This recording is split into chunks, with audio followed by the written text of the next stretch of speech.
Thank you, Brian. Do you like music? Jeffrey, I need a little sound, please. Thank you. Jeffrey Oshman, ladies and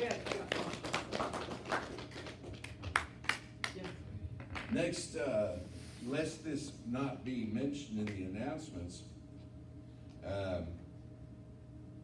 next Sunday, Bob Livingston is with us. You like music? You're going to love Bob. Bob's been here a number of times before. He's no Brian Schwanitz, but he's pretty darn good. He was a member of the Lost Gonzo band with Jerry Jeff Walker in this back in the day. So, all right, what I have for you today is this: a greater miracle in walking on water.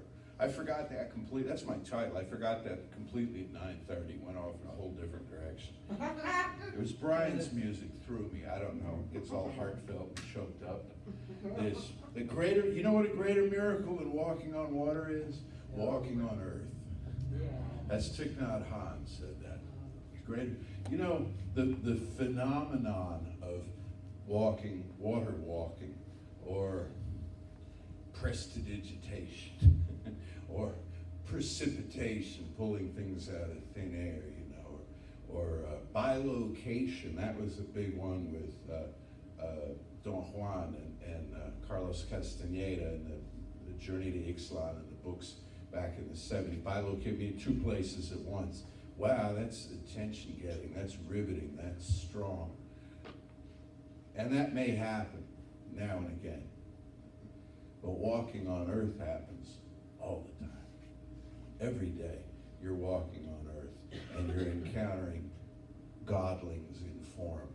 We wait for spiritual visitation as angels, as beings of light and all. And angels, we entertain angels unawares. All around us are these amazing godling experiences. Why I'm telling you this is the first of two encouragements around Thanksgiving, around gratitude. Encouragement, by the way, is what a colleague of mine, we went through the school of ministry together, and he was is a very creative thinker, and he came up with this idea that instead of calling it a sermon or a talk or a lecture, so I call it an encouragement. So this is an encouragement around gratitude, around Thanksgiving. Why be grateful? Well, you get bombarded this time of year with the insistence that you should be more grateful than you are. And look at all the things, and there's this constant picture. Google gratitude, and you get a cornucopia. There's this horn-shaped basket with fruit falling out of it. It's like this is supposed to represent all the good things in your life. And so everyone, I guess, feels a little ashamed for a while, and they're grateful for a week or two. And then it's time to Christmas shop, and kind of all that goes away, you know. Around Christmas time, if you observe Christmas, you kind of can't help it. It's in the culture. It's all about, you know, peace on earth and goodwill toward all. And so we get kind of shamed into that, and we start wishing everybody, and then it kind of goes away. I want to propose to you a sense of gratitude that will linger longer. And here's why: because it's a deep spiritual principle. When you're grateful for stuff, it shows up. And it comes to stay. When you're proactively grateful, I had to learn how to do this, because I was taught, like most people, to be reactively grateful. I was even taught to send notes and observe manners and etiquette in terms of gratitude, but they didn't teach me to be proactively grateful, because it just hadn't occurred to anybody at that time. That when you're grateful for what hasn't happened yet, you give it permission to occur. When you walk through the world grateful for the kind of world you want to see it be, you give it permission to tailor itself to that shape. We all the time live in a space where there's something wrong in the world. I've been your minister for 35 years, dude. Next year, we're going to have t-shirts made to that effect. Yeah, 35-year t-shirts. What is a 35th anniversary? I don't know, Tupperware or something, right? For potlucks, that would be appropriate, the potluck anniversary. for a spiritual center. 35 years. And when we started together 35 years ago, there was stuff wrong in the world, you know? There was, as a matter of fact, I have to check my calendar, but somewhere right around the time we began, the Challenger disaster occurred. There was always something going on that you could point to and say the world doesn't work. Because look at this. There was a war somewhere, there was a famine somewhere, there was an earthquake or a cyclone or an epidemic or something happening. We could look at that and say, well, the world doesn't work. And what we have learned to do together, and it takes a constant reminding, is to look at the thing that doesn't work and say, well, what would work? And what would I put in its place? What would I put in its place? And the world is a lot different than it was 35 years ago. And in most ways, most objective judgments, it's a lot better. That may not appear to be the case in the headline on which your eyes fall. But when you look at across the board in terms of, oh, they have measurements of everything from infant mortality to diversity and inclusion and so on, and the liberalization of laws. You look at the world and you say, oh, it's a better place. Okay, well, we're going to leave that aside here because we're not here to debate that quality of thing, you know. But here's this. Is there something about it that bothers you? Is there something about it that just really gets under your skin about this world? Then ask yourself, how would you know if it changed? How would you know if it changed? What would you put in its place? And be specific about it. No namby-pamby generalizations about, well, I wish everybody'd be at peace. What does that mean? What does that mean? Does it mean everybody just sits there? Then they're going to get bored.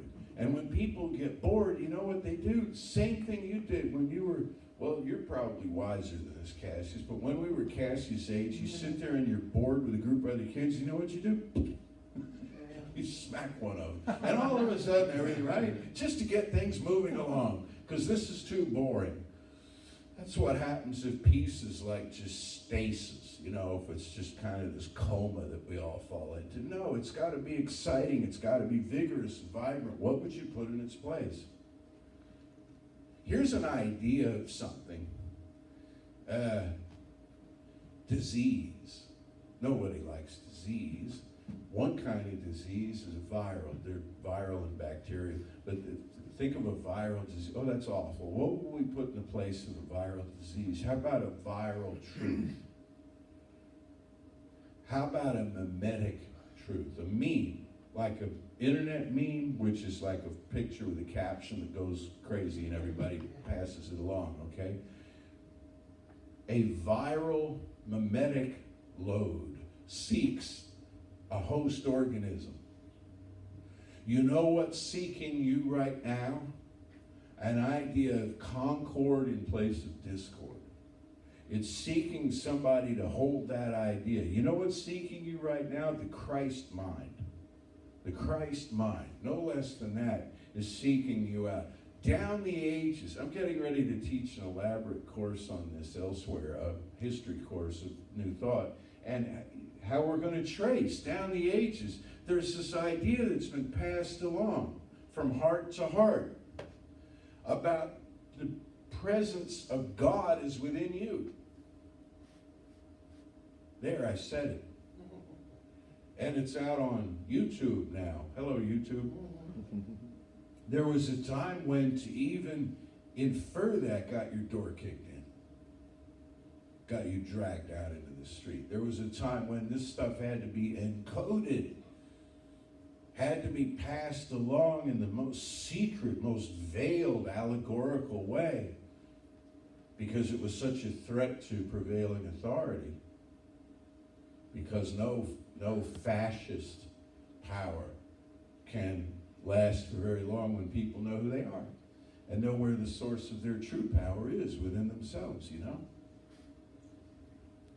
But here I can just declare the thing, you know.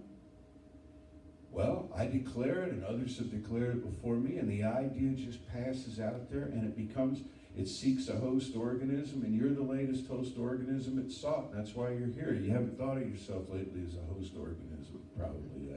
I hope not. It's sort of clinical. But there you are. As you now carry this idea. And you'll touch others with it. We just finished last Sunday what I believe to be our 70th Heartfelt Living class here at Creative Life, our basic Science of Mind class. We have another one coming in January. We've had around 850 people at Creative Life take that class. One Sunday, I'd like them all to show up. You might tell them that. Some of them are off the planet. They can come too, all right? Because we've got seating for 400 between two services, and so assuming half of them are off the planet, they can ring the walls, and the rest of them can take a chair. Wouldn't that be cool? I hope they'll all bring food too, so make it a first Sunday of the month. But anyhow, I think of these 850 people who fanned out across the world. And that's just this place taking that course and so on, but how many lives have they touched? And there it is. Well, there's stuff, you're not just responsible for the output, you're also responsible for the inflow.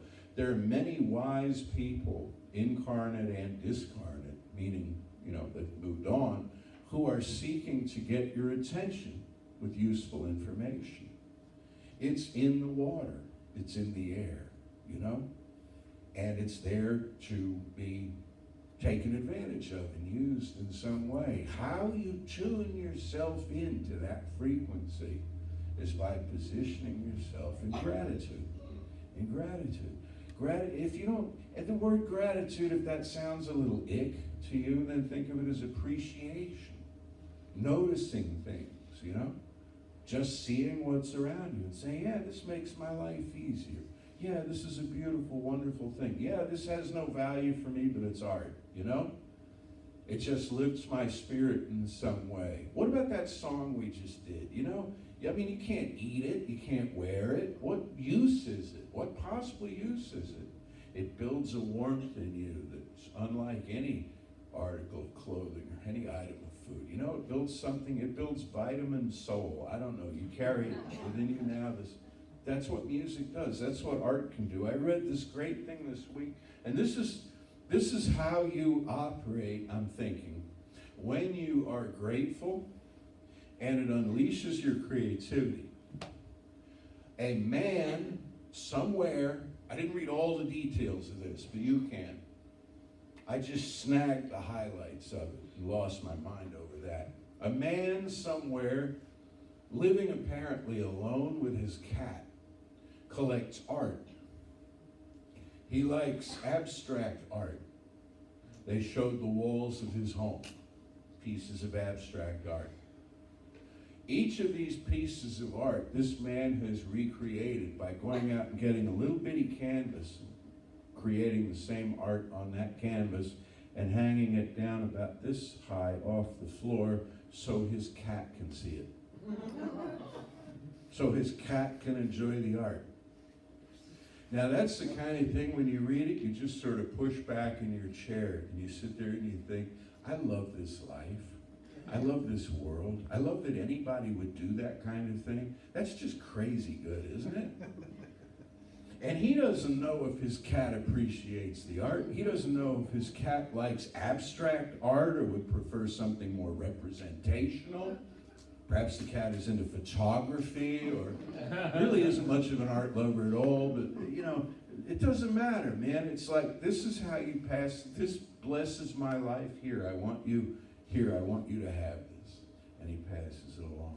That is so conscious, and that makes a difference. And I think of myself, and I'm already kind of a softie for that sort of thing, but I think of the tens of thousands of people that looked at that on, I think it was on Instagram, and how it touched them. And they're all out there like sizing up their house pets, thinking, how could I make your life more interesting? Or if they don't have any, they're, some other way. They're doing something because of this that they weren't doing before. Proactive gratitude means being grateful before you have tangible, tactile reason to be grateful, because it tends to put you on the frequency whereby you turn the next corner and you run right into the condition or circumstance that will bless your life. something that you could not have foreseen, but there it is. And you feel just great about it. Another manner of expressing gratitude is giving people a break. Another manner of giving people a break is not just what you think it means of like, don't judge them when you could have, don't make fun of them or laugh at them or ridicule them even though they're like really setting themselves up for that, because sometimes people do.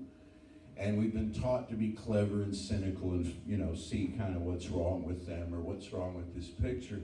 But it's also to look at people that you would otherwise pity and visualize strength. I told you a few weeks ago this story about how I was coming here one day to a class, and it was still real hot. It was in August or so, and I passed landscapers out working. And when I got to the class, I said, oh, I wish I'd had bottled water in the car to give to these landscapers, because they were pulled up at a light, and they're right outside my window on the esplanade over here with leaf grass blowers, you know. And it's 100 and something degrees out, and what a miserable job that is. And I had somebody in my class, one of you guys, I mean, completely just stunningly appropriate, said they would rather be doing that than what we're doing now. Or so it could seem. I mean, who knows? We haven't interviewed the person, but they have a point. There are people who love to work outdoors, and they don't care if it's hot, and they don't care. I just read 5 minutes ago before the service started. I hadn't planned to bring this up, but it so fits. I'm looking at my phone, and there's a news thing I read, and there's an article on there about the movie Steel Magnolias. Do you remember that? And the article's really about Julia Roberts and how it was sort of that she had done Mystic Pizza, but it was really sort of the start of her career and on and on. But it's an ensemble thing with Shirley MacLaine and Olympia Dukakis and Dolly Parton. And it says Dolly Parton. So they're filming in Louisiana, and it's summertime, and they're doing a winter scene because it takes all 4 seasons, if you remember in the movie. Dolly Parton's there in a cashmere sweater. The rest of the ensemble, they're dying from the heat. They're LA people. They're not used to southern heat, you know. And Dolly Parton there, and Shirley MacLaine says she's wearing like a 23-pound wig, you know, 6-inch heels, all the rest of this. Being Dolly Parton. She said, we're all complaining. She's not complaining. So I asked her, Julia Roberts, one of them asked her, why aren't you complaining? And she said, honey, can you picture a Dolly Parton voice? I don't know if I can do a Dolly Parton voice. She said, honey, I grew up poor, I grew up hungry, and I wanted to be rich and famous, and now I am. I complain about nothing. I complain about nothing. That's being grateful. He said, well, she's got a lot to be grateful for. She is rich. She is famous. You're on the way to where you want to be. If it's wealth and fame, you can do that. I'm not here to advocate for that. I'm not here to advocate against that. A lot of religions advocate against that, but then there's a collection. It's like mixed signals, awkward. But I'm not here to tell you that's what you ought to want, but if that is what you want, there's a way toward it. But you know what you want. You know what you want. Now, how will you feel when you have it? How will you feel when you have it? Are you making preparation for that? I imagine that Dolly Parton did. I imagine Dolly Parton said, you know, I have a gift, and one day the world's going to discover it, and here's how I feel about that when all of that occurs. So gratitude, cutting people a break, seeing the best, avoiding pity. Another example of this is I saw yesterday that, did you know that Disney World in Florida is decorated for the holidays in one night? 100 acres, 200 acres. I don't know how big this place is, how many structures they have in there, what kind of staff they must have. One night they shoo out the last visitor and they get busy. And I'm reading through this and I'm thinking, what a miserable night that must be. And they're out there screaming at each other. Somebody's with a clipboard and the end of the earpiece and it's got to be done, and it's got to be done perfectly. And back of them all, I picture this mouse, with a whip and a chair. This angry tyrant mouse who's pushing all of this to happen. And then I thought, because I'm looking at this from like a grown-up, cynical business model kind of thing, of that's just crazy in one night. And then I think to myself, what would my 6-year-old think about that? And I don't mean the 6-year-old child I have, I mean the 6-year-old child I am. My inner 6, my inner 8. How would he feel about it? He'd be like, I can't wait. And maybe all of these people out there working with the scaffolding and all of the mechanical stuff, they're like, they can't sleep for days in advance of this because they get to do this great thing. Why should I look at that and try to see the downside of it? I've been reading lately, and you've probably seen this online too, about cruises, going on cruises and how the ships break down and the food is awful and the people, and here's all the dark stuff that goes on behind the scenes and it's like, well, one more joyful thing just went out to, and you can look at the inside scoop of everything and pretty much just give up and say this world is tawdry, and slimy and nasty. And inside your child just is a little sadder. And it just takes a little more to get excited. And so somebody comes and says, have you heard the good news? And you're kind of like, oh, what's that? And there's sort of no passion. And here it is coming up the holidays again, And for every empty chair that sits in this room, and there are some today, these folks are out having fun, They're out having fun. Not to say you're not having fun too. And I'm going to turn you loose here sooner than later so you can go have more kind of outdoor fun. Because you should be out in that, and I should too, on a beautiful day like this. But these folks are out there doing some wonderful thing, and there's nothing wrong with that, And how would it be? And how would it be if we could look at the world and say, there's nothing wrong with that? This Saturday, and I've got to fold in here a segue and a plug for an event because we need your help. This Saturday, we're handing out food at Oak Ridge High School's 9th grade campus in the morning from 10 to noon. We need you there from 9 to 1. We do this quarterly with the food bank, and it's a wonderful thing that we do. And among the things that we do, besides the physical act of it, is we don't pathologize the people that we're serving. We don't say, well, here are the poor. Here come the poor, and we're giving the poor some food so they'll be less poor for a little while. No, not at all. Not at all. Because we are religious Zionists. We say, here comes my brother and my sister. Actually, here comes another representation of me. And we're serving by moving something from one point within an infinite system to another point within the same infinite system. And it works beautifully and wonderfully, and we don't get tired. And they don't get sad. The people that we serve, they don't come away from it being like, well, I'm less than, because I had to go someplace and get free food. And we don't come away from it with, oh man, I sure am exhausted because I wish somebody else would take care of this, or what a rotten world it is that people have to ask for this. Because, if they didn't ask for it, we wouldn't be able to share it with them. So I'd like to know that even in a world where there's enough for everybody, that you still get to ask for stuff you don't have so that somebody can step up and provide it. For example, even if I were the world's greatest musician, I would still say, Brian, favor us with a song. Favor me with a song. I want to hear how you do it. I want to, this is the thing. This is why artists follow art. Musicians follow music. It's like we each have the gift within us. There's an abundance within us that we have to share. So what I encourage you to do, and I'll talk more about this next week, and in the intervening time, I really want you to come out and hear this man, Jeffrey Powell, on Wednesday night speaking. He's got a great talk prepared, and I happen to know that because he sent me a long article describing what it's going to be about. And it's astonishingly good. And maybe, just maybe, I'm going way out on a limb here, we can get Troy to come out and sing a song or two on Wednesday night. I don't know. He's nodding at us. That looks like a good thing. Yeah, Troy. All right. That's okay, because I buttonholed Brian at 9:30 about we should have a Brian Schwanitz coffee house sometime. And the place went crazy, and they were standing on their chairs about that. So, you know, this is how it works. But anyhow, what I'll bring you next week is more on this with gratitude. But for now, go out into the world and just look at stuff and just appreciate it for what it is.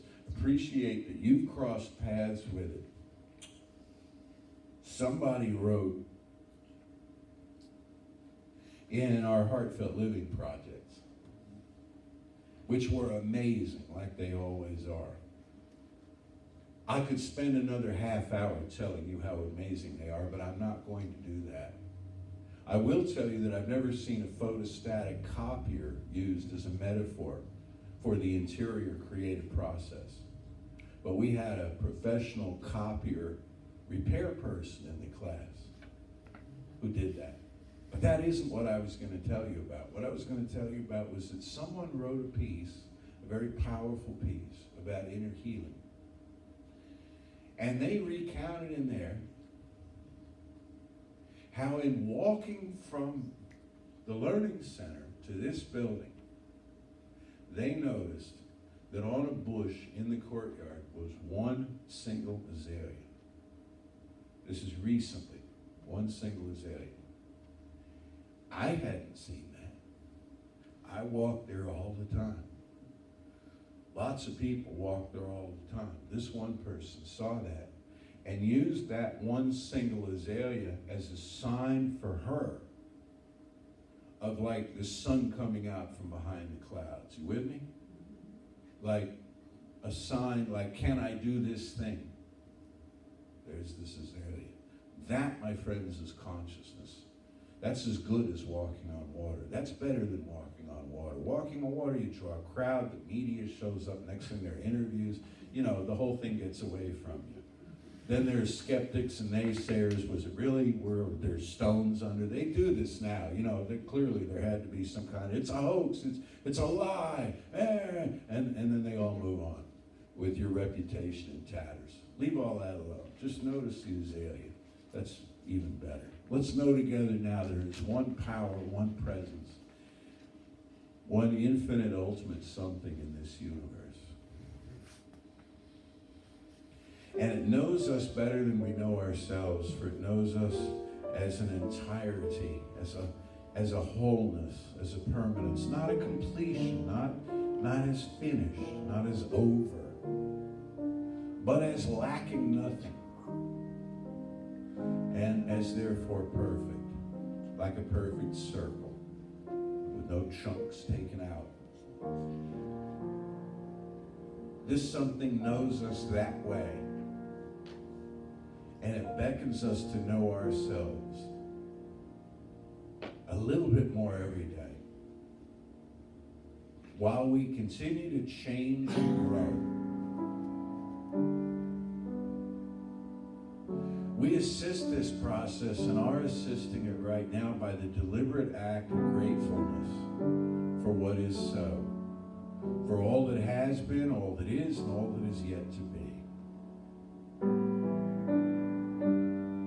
And in so doing, we no longer look too far away for the divine. We see it right here at hand. We see these people right around us now as angelic presences. We see all forms of life on this planet as intelligent and purposeful, all working together in this massive ecosystem that we share. And we see every idea is leading someplace, even if that place is no, not yet. But then we turn that corner and head in a new direction. And find something even greater than we went looking for, the act of serendipity.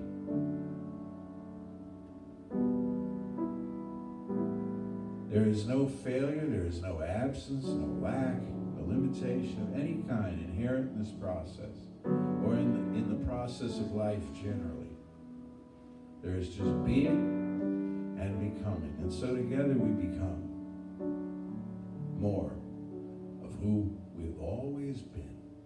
The glorious paradox of catching up to ourselves in form, catching up to that spiritual dimension that is timeless and infinite. For this knowing and its manifestation in form everywhere we turn, I am so deeply grateful. I release this word now into the infinite, calling it done, and so it is. So it is.